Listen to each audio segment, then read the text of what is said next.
Since the dawn of time, humanity has wondered, what happens when we die?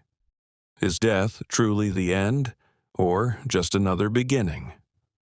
From the temples of Egypt to the monasteries of Tibet, from the forests of Africa to the ancient cities of Greece, one belief has persisted through ages and civilizations: the idea that the soul never truly dies. It is reborn again and again, learning, evolving, and remembering echoes of a life long past. This is the story of reincarnation and the hidden history that makes millions believe it is real. Long before books or written laws, the ancient Egyptians spoke of a divine cycle called Ka, the vital essence. They believed that when a person died, the Ka left the body but remained alive in another world. And if the person lived with balance, Ma'at, their soul could return, reborn, to continue its sacred journey. The Book of the Dead, found in tombs thousands of years old, described the process of the soul traveling through trials before being granted another life. But Egypt was not alone. In India, long before the birth of Christ, ancient texts like the Upanishads spoke of samsara, the endless wheel of life and death. The soul, or Atman, they said, moves through countless bodies like a traveler changing clothes until it reaches moksha, freedom from the cycle. Across Africa, tribal elders told similar stories. In the kingdom of Benin, priests believed ancestors could return within the same bloodline. When a child was born, the village would search for birthmarks or familiar habits, signs that an old soul had returned. In Nigeria, among the Yoruba people, the concept of Atunwa means to come back. Children born soon after a loved one's death were often believed to be that same spirit, returned to the family. Even today, you might hear people say, "He laughs just like his grandfather." Coincidence or memory reborn? Centuries later, far from Africa, in the high plateaus of Tibet, a story began, one that still stirs belief in reincarnation to this day. It was said that the Dalai Lamas were not chosen, but found. When one passed away, monks began a sacred search, guided by visions, dreams, and signs from nature. They would seek a child who remembered things no child should know. In one famous case, around 1935, a group of monks discovered a 2-year-old boy in Amdo, Tibet. When they presented him with several items, some belonging to the late Dalai Lama, others random, the child calmly chose all the correct ones, saying, "These are mine." That child would grow up to become Tenzin Gyatso, the 14th Dalai Lama, still alive today. To millions, he is living proof of a soul reborn.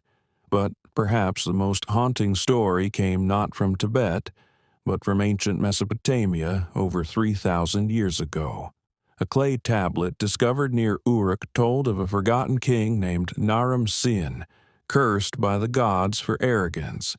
He was said to have perished in shame, yet an inscription centuries later describes another ruler with the same birthmark, same voice, and even the same royal seal, a man who rebuilt the same temples Naram Sin once destroyed.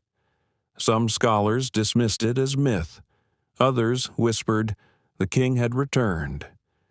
In the modern world, the idea of reincarnation began to sound irrational. Science demanded proof, evidence, logic, and then came Dr. Ian Stevenson, a psychiatrist from the University of Virginia. In the 1960s, he began documenting real cases, children who claimed to remember past lives.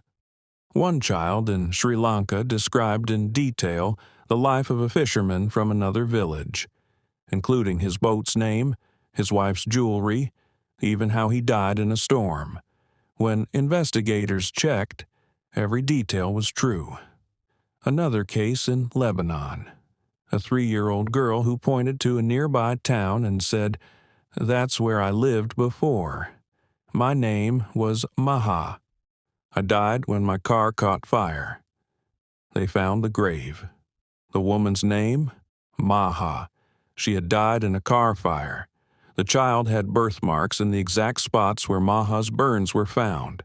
Dr. Stevenson studied over 2,500 similar cases from around the world. Patterns emerged. Same gender, same region, even same manner of death reflected in birthmarks. Could these be coincidences, or the faint fingerprints of the soul returning again? In the 1970s, deep in rural Kenya, a young boy named Cairo began speaking of a life no one understood. He told his mother, "I used to live by the river. I had 2 cows and a wife who cooked ugali with salt, not sugar." No one in his family lived near a river, and the boy had never traveled outside his village. But one day, an elder visiting from a neighboring region heard the boy's story and gasped. He said, "There was a man by that river who spoke the same way, died 10 years ago. His name was Muriithi." The villagers took Cairo there. As they approached the river, the boy ran ahead, shouting, "Here! My house was here. The cows slept behind that tree." He led them to a spot where the remains of an old hut still stood. The elder whispered, trembling, "This was Muriithi's home."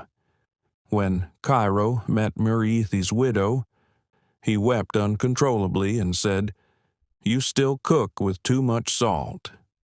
The old woman fainted. To this day, locals tell his story by the fireside, the boy who came back. In the 20th century, the Western world began to rediscover reincarnation through regression hypnosis. Psychiatrists like Dr. Brian Weiss, author of Many Lives, Many Masters, hypnotized patients to explore hidden trauma, only to find them speaking of entire lives in other centuries. One woman described 18th century Scotland, giving names of towns, dialects, and customs she had no way of knowing. When historians checked, they found records matching her story exactly. In the United States, a boy named James Leininger, born in 1998, began having nightmares of a plane crash. He screamed in his sleep, "Airplane on fire! Little man can't get out." At age 2, he could name the plane model, a World War II fighter jet, and said he was James, a pilot who died near Iwo Jima. His parents, initially skeptical, researched and found the name James Houston Jr., a pilot killed in that very place 50 years before the boy was born. Every detail matched. By age 6, the boy's nightmares stopped, as if his soul had found peace after remembering. Across time, culture, and belief, from the deserts of Egypt to the mountains of Tibet, from African villages to modern cities, the stories align. People recall lives they've never lived, languages they've never spoken, fears they've never faced in this life, but perhaps in another. Even great thinkers have wondered. Plato wrote that knowledge is recollection, that learning is remembering what the soul already knows. Pythagoras claimed he had lived before as a soldier and once recognized his own shield from a past life. And in Africa, griots, the keepers of memory, say that no story truly dies. It simply changes its teller. Physics teaches that energy cannot be destroyed. It only changes form. If consciousness is a form of energy, could it too transform rather than end? Modern quantum theorists suggest that reality may be more interconnected than we ever imagined. Dr. Robert Lance's theory of biocentrism proposes that life and consciousness create the universe, not the other way around. If consciousness is fundamental, perhaps death is not destruction, but transition, like a flame passed from one candle to another, never gone, only changed. Maybe you've felt it before, that strange familiarity in a place you've never been. A person who feels like you've known them forever, a fear that makes no sense, or a talent you never learned but somehow possess. Could these be the whispers of your past lives? Fragments of stories carried through time, waiting to be remembered? Ancient African shamans believed that each life adds to the wisdom of the soul, that we are the sum of all we have ever been. Every kindness, every pain, every choice, recorded in the eternal archive of existence. Perhaps that is why humanity continues to evolve, not just biologically, but spiritually.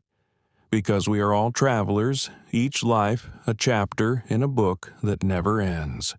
The world's oldest philosophies, the latest science, and the countless stories of ordinary people all point to a single truth. Something in us survives. Call it the soul, the spirit, the consciousness. It may wear many names, but it endures. And as long as we breathe, love, and learn, we may live again under new suns and new bodies, carrying memories of who we once were and who we are still becoming. Because in the end, nothing truly dies. It simply changes form. This is not the story of death. It is the story of return, of the eternal circle that binds us all. And if reincarnation is true, then perhaps you listening now have been here before.